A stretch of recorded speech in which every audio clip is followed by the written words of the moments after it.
Mapapansin nyo, eto, si mama, tapos yung pamangkin ko, yun yung mga nangyari sa mukha nila.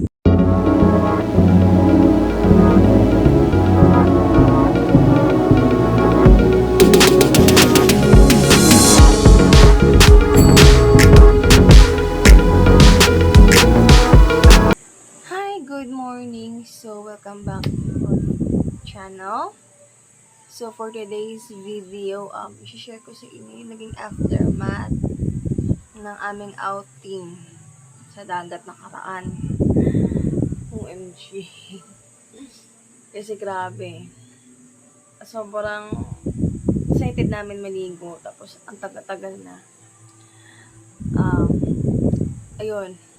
Napababad kami ng napasarap sa babad. So, ano nangyari? Ano pa ba mangyayari pag nandun ka sa araw? Sunburn.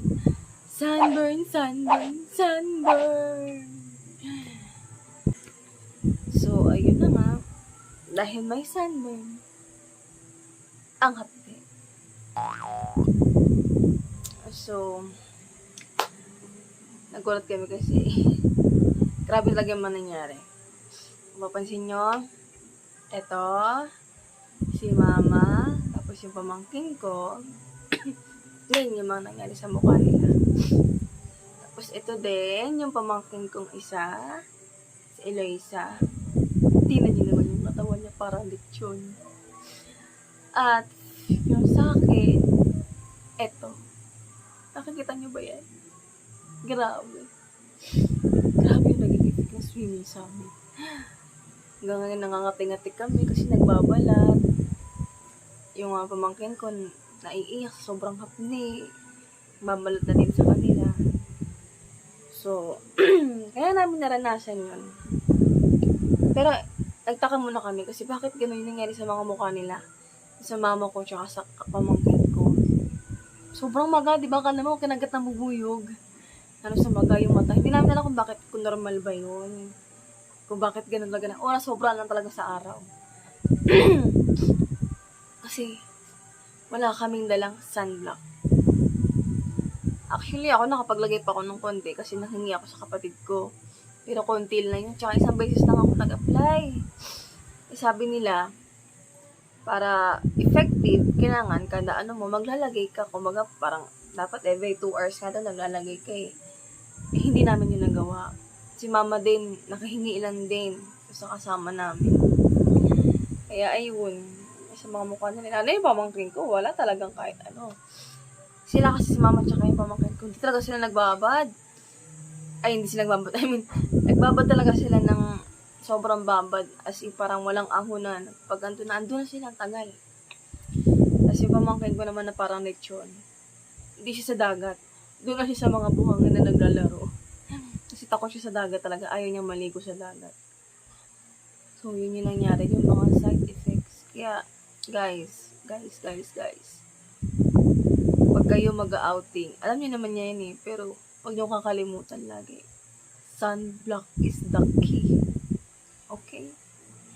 Yun ang pinaka number 1 na huwag niyo kakalimutan pag kayo nag-beach outing o kahit saan mang outing na may nakababad kayo sa araw. Sunblock lang talaga. Sunblock. Kasi para may block si sun. Pwede lang ibalik. Pero, kahit na ganun, syempre, enjoy naman. Pero lesson learned na nga. So, pag maliligo kami ulit next year, okay lang naman. Kasi, di mo maiwasan. Ang sarap kasi maligo ng dagat, diba? So, yun, lesson learned na yun. Kailangan magdala ka ng sunblock. Bago ka bumabad, kada aahong ka, babad ka ulit. Ganun. Don't forget, kung kailangan mo baunin yung sunblock sa mukha mo. Diba? Tapos, epic fail pa yung kada aahong ka. Ang init-init ng buhangin. Relate ka ba doon? Diyos ko, alay-lay ng cottage mo. Tandaan ka doon sa ang init-init apakan. Buhangin, grabe. So, yun. Sana talaga makahali ko kami ng dagat ulit next year. Tsaka isang inaabangan ko na mag-open is yung Masasa Beach dun sa may Tingloy, Batangas. Ay, kung alam nyo yun, ang ganda dun talaga, diba? Ang laki yung dream ko na mapuntahan. Kasi sobrang ganda niya. Tatawid ka pa ng kabilang isla, pero ganda, men. White sand, blue yung water, malinaw, tapos ang ganda ng environment, ganda ng paligid. So, yun lang. Sinay ko lang sa inyo yung nangyari na parang bangungot na sa iba. Grabe yung naging side effect ng ano na yun, sunburn. Grabe.